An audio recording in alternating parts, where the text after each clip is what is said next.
Welcome to the Who, What, Why podcast. I'm your host, Jeff Schechtman. Some days it seems that everything we've taken for granted with respect to the functioning of America and American democracy is under siege. Hundreds of thousands of words are written and spoken almost every day as to why.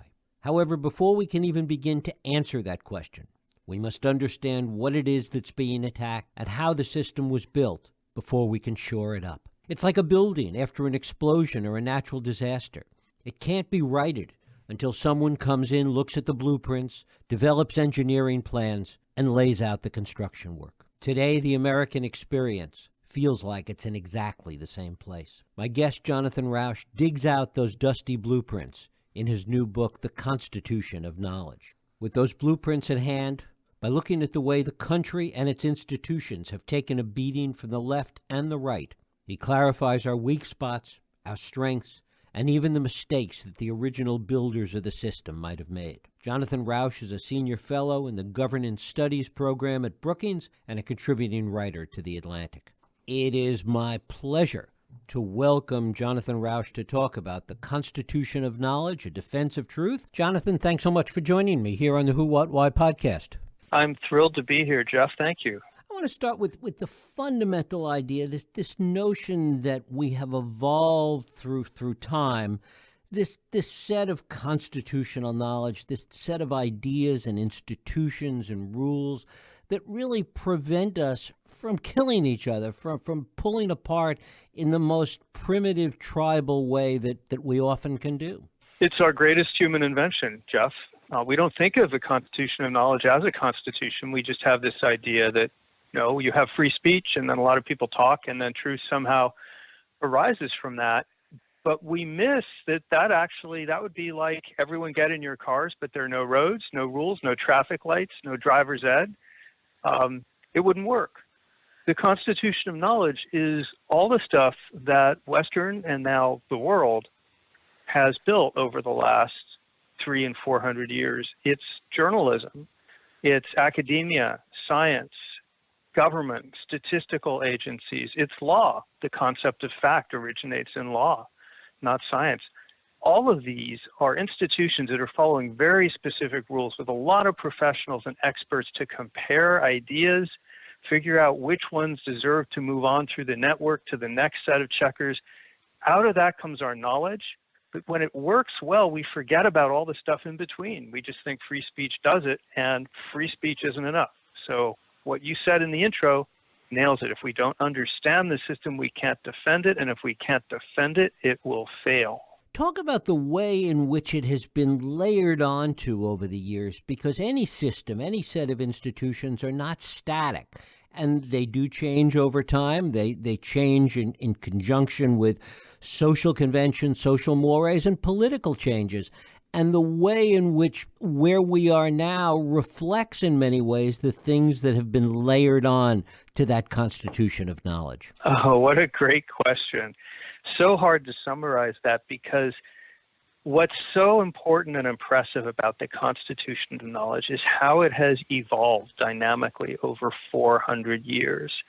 And, it begins in the 17th and 18th centuries with the foundation of the Royal Society and people like Isaac Newton. And then it begins to encompass journalism starting in the 19th century. But really, we moved to fact-based journalism in the 20th century when some people got together, found the American Society of Newspaper Editors, start promulgating ethics codes. Journalism schools appear, which begin training people in ethics, how to professionalize journalism, prizes, and government gets on board with the Administrative Procedures Act. This is a landmark law that says, government has to be fact-based. It can't make regulations based on whim. You have to have a finding to show that this is based in reality and it's objective, and you have to be able to defend it in court. And law is there through this whole process, but it's all this series of amazing social construction. You mentioned a blueprint in your intro, and I love that analogy, except it's not just one blueprint. It's like, as you say, it's layers upon layers of people learning from each other how to find knowledge. And of course, now the new disruption and the new adjustment is going to be the layer we have to add to deal with social media, disinformation, canceling, and the disruptions we're seeing right now. Even before that, the other problem that we face today as it relates to all of this is the attack on those experts and professionals that you were talking about before. The idea that somehow they need to be eliminated. Yeah, nothing new there, by the way. It goes back to Galileo was thrown in prison, right? Because he said things that the authorities didn't want to hear, and never mind the fact that he knew more about astronomy than any other human being. But what's happened over the last few decades, and then accelerated in the era of Trump, is very focused and targeted and deliberate attacks on the institutions and the experts and the professionals who make knowledge. First from the left, starting in the 70s and then the 80s with movements like subjectivism and postmodernism that said, well, basically experts are just really oppressors. And then you get it on the populist right in the 80s and 90s with the notion that people know better than the experts. The experts are just a bunch of, left-wing interlopers. Rush Limbaugh starts talking about what he calls the four corners of deceit, which are academia, science, government, and journalism. In other words, what I call the reality-based community. And then all of that causes a reduction in trust in these institutions. Everyone attacks the media all the time. You get the rise of right-wing media, which is much less tethered to fact. And then the pièce de résistance, this will sound partisan, I'm center-right, I've voted for many Republicans, but Donald Trump and his movement take it to the whole next level. They start applying Russian-style disinformation attacks against Americans, and that's really new. It's new, but it's also in the context of an environment, and you mentioned social media before. It's in the context of this 24/7 information, high-speed environment. And one wonders whether the institutions and the rules can hold in that environment. That certainly none of this is new. Even the idea of this Russian disinformation approach is not new. But take all of that and put it in our current environment, and one wonders if it doesn't reach some kind of breaking point. Well, one sure does wonder that, Jeff. And the answer to that is it's touch and go.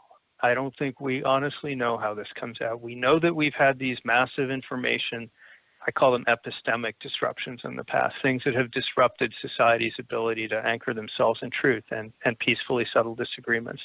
Happened after the printing press, which sent out waves of fake news and caused war across Europe. It happened after the invention of offset printing and the penny press in the U.S. Took decades to get that to settle down.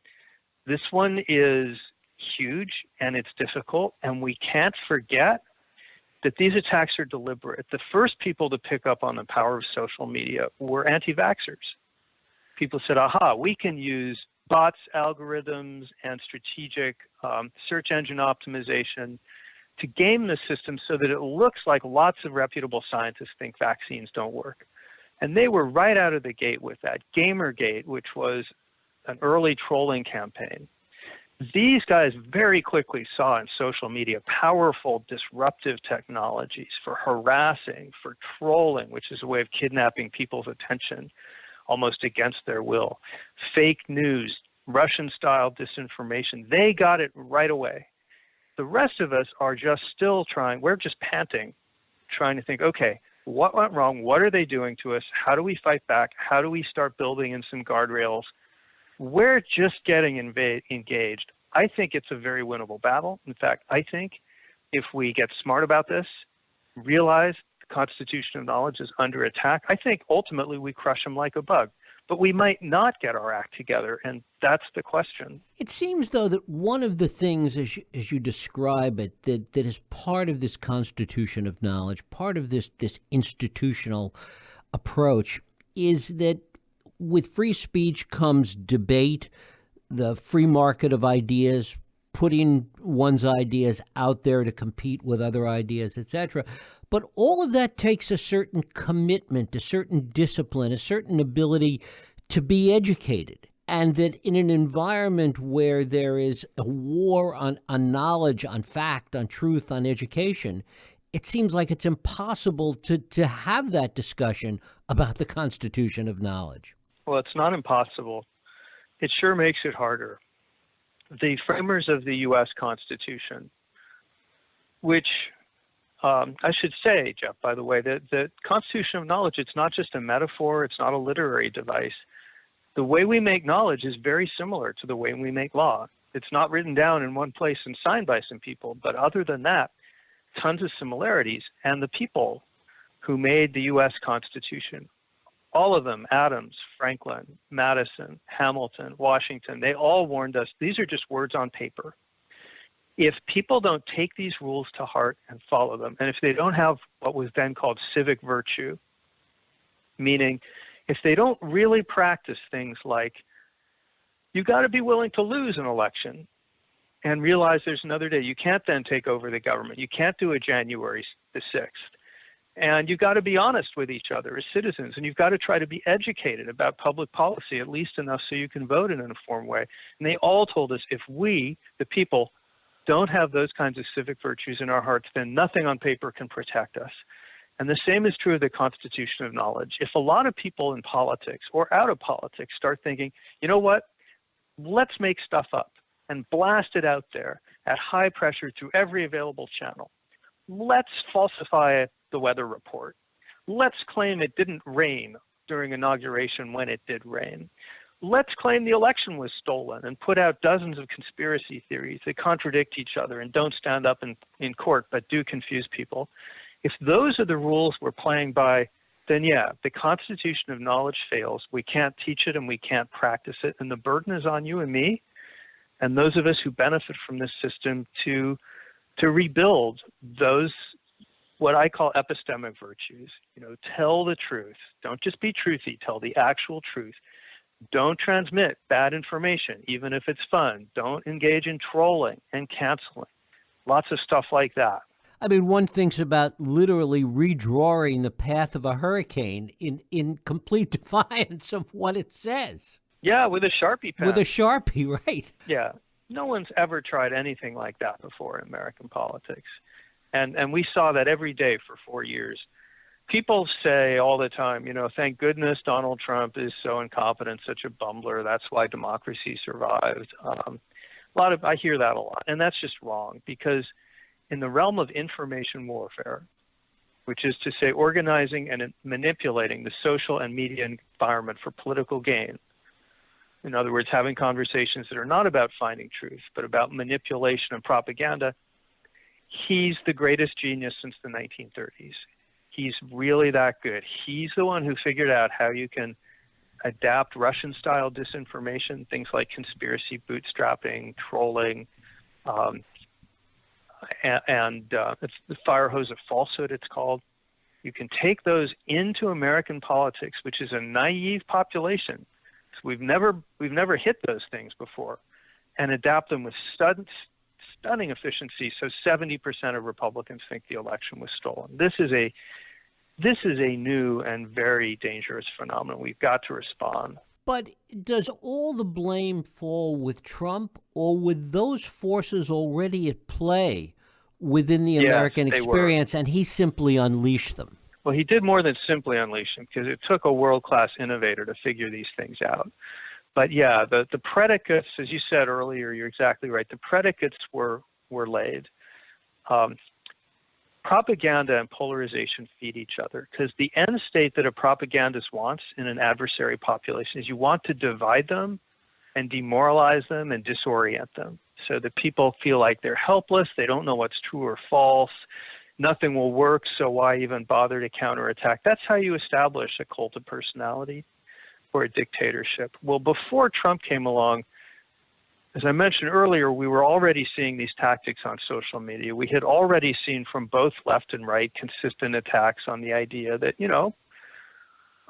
there's real value in the Constitution of knowledge. It's really something special and something to cherish.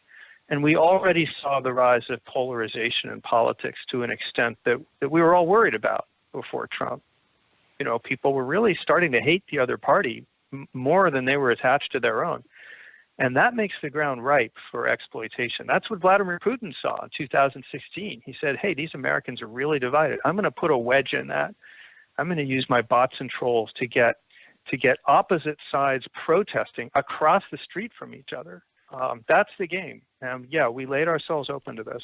What is the nexus that you see between what we're experiencing now and the late 1960s, early 1970s, where we had similar forces at play and a kind of breakdown or the beginnings of a breakdown of social peace and social order? In some ways, there's some obvious parallels. Discontent and in fact, rioting, disorder in cities, profound racial divisions. I'm old enough to remember the assassination of Dr. King when I was 8. But in other ways, it's very different. Because in the 60s, you still had a mainstream media that most people felt they could rely on. And you still had a vision of science that most people felt they could rely on. You didn't have an alternative media. You didn't have social media, which was able to essentially create whole alternative realities that people could immerse themselves in. So epistemically, that is to say in the world of knowledge and truth, as opposed to the world of politics, I actually think we're kind of in uncharted territory now. Right. Somebody made the point to me not terribly long ago that if we had the issues that we had in the 60s and it played out the same way in the current environment of social media, et cetera, and that we would have blown apart. We wouldn't have survived. That's a really interesting point, Jeff. I think that might be right. This is kind of counterintuitive, but when you think about it, the issues that divide America today, I think, are a lot more reconcilable, a lot less extreme than the issues that divided us then. Back then, we were dealing with fundamental questions like how big a threat is the Soviet Union? We were dealing with an American South where racism was just endemic. And if you were gay, I'm gay. I remember that world. You couldn't even have a government job. You were threatened in the streets. These were life and death issues. The Soviet Union had, 20,000 hydrogen warheads pointed at us. Today we're divided, sure, but these questions are not existential. A lot of them are solvable. A lot of Americans we're divided on race, but a lot of people have goodwill and are actually looking for ways to make this better. And there's a lot of, surprisingly, on the issues like abortion and immigration that seem so controversial in politics, well, the policy disagreements are surprisingly small. It's just our politics isn't reflecting that. Isn't that an argument that the situation today is worse, that it is not about issues that one can debate and come to some kind of conclusion or compromise, but that it is about the very foundation of constitutional knowledge itself? I don't know. I don't really know the answer to that. And the reason is I could argue it both ways. I could say that if we can get our political and knowledge systems back in gear so that Congress can once again, compromise across party lines, pass legislation as it used to routinely do. If we can get a handle on canceling and disinformation and the other kinds of propaganda that are running rampant across the internet and our politics, then yeah, I think actually we're well positioned to put things back together.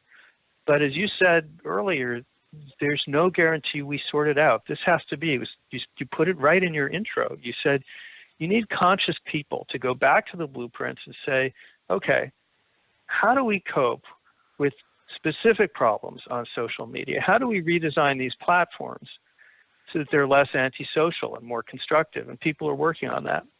How do we help students develop media literacy so that they know when they're looking at garbage? They're actually already pretty good at that. How do we make them better? How do we build groups and support groups like Braver Angels, which I'm involved with, which is a national grassroots depolarizing movement that's showing people that they can converse across party lines? How do we bring the Republican Party back to a place where it's punishing instead of rewarding wholesale propaganda attacks and just massive lies? That would make a huge difference. So it's going to be solving a whole bunch of these particular problems. And the start of that is, you and me working on it. Beyond ideas, debating ideas and institutions and the other parts of this body of knowledge, this constitutional knowledge that you talk about, talk a little bit about the importance of individuals and of leadership in this framework. Well, so important, individuals in leadership. So we haven't really talked much about cancel culture. Cancel culture is also a form of propaganda.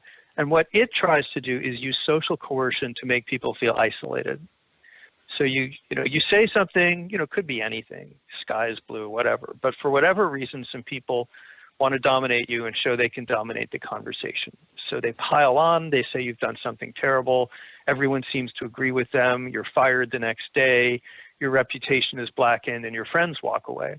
Well, that only happens a few times before people think, gosh, I'm not going to say those things. They start to feel isolated and they start to feel ashamed, sometimes resentful, but often shamed. And the goal here, once again, as it always is to demoralize people so that they're not participating in politics. They lose their confidence. And the beginning of pushing back to that requires individuals who are willing to stand their ground and take some risks of being canceled, but also who have support from leadership in their institutions, their company, their university, their newsroom, who will say, I am not going to fire this editor because a couple hundred left-wing employees objected to his approving a conservative, controversial op-ed piece. I'm going to stand by that person. Or University of Chicago President Zimmer. He got one of these, some member of the faculty tweeted something that some people found obnoxious. I think it had to do with affirmative action not working. And the usual crowd of 300 or 400 people got together and online and demanded an investigation and a firing. And most university presidents in that situation say, okay, we'll investigate it. And then even if the person is ultimately cleared, it's months of hell with no due process and their reputation is soiled and they're horrified and shocked and shamed. Well, Zimmer did something else. He released like a one-paragraph statement in the face of all this, just saying, the University of Chicago, we believe in free speech. Professor exercised that right. There's nothing here to investigate. So what do you think happened to him as a result of that? Nothing. The cancelers moved on to softer targets because you had some leadership here saying, wait a minute, you can't cancel me if I choose to protect our institution from that kind of behavior. Of course, the more the fear is ginned up, and this brings it back to Trump, that the more fear becomes such a critical element, both sides are frozen in place in their positions. Well, that's the goal. So tactics like disinformation and canceling, these are not ideologies. People confuse them with critical race theory or, anti-immigration ideas. Not true at all. These are information war tactics that can be used by anyone on the left or right. They were used by Lenin on the far left. They were used by Goebbels and Hitler on the far right. They're used by dictators of every stamp today. They're used by Putin. I don't know if he is left or right. You tell me. So these methods are separate. And you can have conversations about race and about immigration. And you can say these really tough things that are hard to hear about race, for example, that we need to hear. But you can do that without using tactics that try to stigmatize and coerce the other side. You can do it without saying, wait a minute, if you don't agree with my point of view, your job is at risk. Or we're going to put you through some session where you're going to have to confess to racism and be ashamed, or else there are going to be consequences. That's a whole different thing, because what you're doing in this latter case isn't talking about racism. It's using methods to manipulate opinion. But of course, when the mainstream media itself, which should be a bastion of truth and fact in some way, is infected by this, and you referenced Jim Bennett in the New York Times before, and it is a problem in the very institutions that we need to rely on, then where do we go from there? Well, a big chunk of the book is about the forms of decay, and in some cases maybe even corruption inside the reality-based community. I honestly think, Jeff, that Trump, MAGA, disinformation, Russian-style disinformation is by far our biggest epistemic problem because it controls an entire political party. It has controlled the presidency, and it may soon again. But these issues of using social coercion to intimidate, isolate, strike fear in the hearts of people, close off whole debates, A problem there is that, as you say, they have gained a foothold, a major foothold, inside the very institutions in the heart of the reality-based community. And that's mainstream media, academia, to a lesser extent law and government, but especially the first two. And that leads people in those institutions to start, on too many occasions, putting politics above getting the right answer, following the evidence where it goes. And too often it means there's not enough viewpoint diversity inside those institutions so that people can catch their mistakes. Without diverse views, all of science, all of journalism comes to a halt because we can never see our own biases. And if all we're talking to are people who agree with us, we go down these rabbit holes of groupthink and never come back in some cases. So something that we need to work on, and that some people are starting to work on, including, by the way, a lot of progressives, is pay attention to viewpoint diversity. Start making that co-equal with other forms of diversity so that there are conservatives who will feel at home in our newsrooms and on our faculties. There's now well-documented, a new literature, but a strong literature that is showing that discrimination against conservatives in academia is quite a serious problem. And it's not even usually, it's sometimes on purpose, but sometimes it's because these faculties and some campuses and some disciplines are so marinated in this one particular left of center viewpoint that they don't even realize that there are other viewpoints. They don't know what they're missing. So there are movements to start fixing that, and that's just super important. The reality-based community has to stand true to its own commitment to viewpoint diversity, because that's the core of the constitution of knowledge. It's interesting you were talking about the law being a little better place for this. Science has always been traditionally a better place, but we saw over the past 18 months, even that has been infected now. Actually, I take the opposite view on this. I think the response to coronavirus has been, if anyone needed proof that the constitution of knowledge is orders of magnitude better at discovering truth, which is really discovering error, than any other system invented, just look at the fact that within days of the rise of this novel coronavirus, its genome had been mapped. Within about a 10-day period, a vaccine had been drafted, had been blueprinted, and was in my arms less than a year later. This is unthinkable.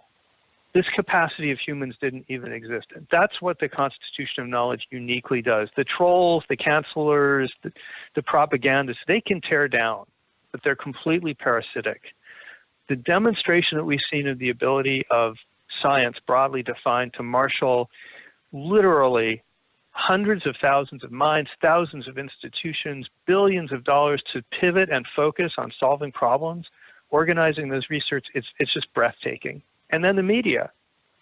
I have these conversations all the time about what a terrible job the media is doing, and I'm coming from a very different place. I think the Trump period was a period of a lot of corruption.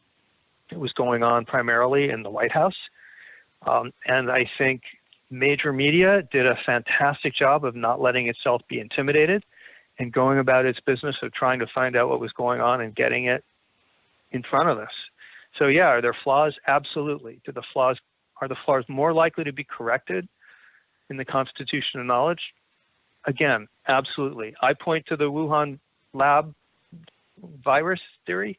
Everyone says, well, that's a huge failing. There was a groupthink, and everyone went down this one road and they forgot to look in the other. And then I remind people, well, groupthink that's what humans do. The real question is, why do we ever not have groupthink? And in this case, it was mainstream media figures in the Washington Post and the New York Times and the Wall Street Journal, some reporters who kept on that story after the groupthink and said, wait a minute, let's take a second look at the lab theory. They resurfaced it.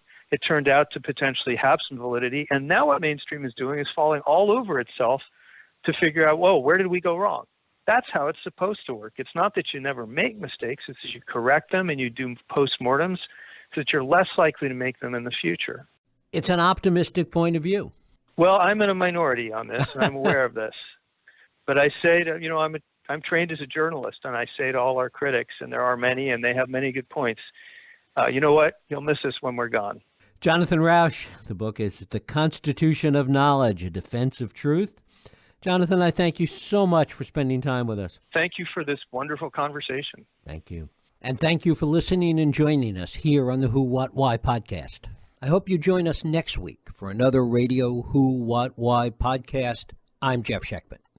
If you like this podcast, please feel free to share and help others find it by rating and reviewing it on iTunes.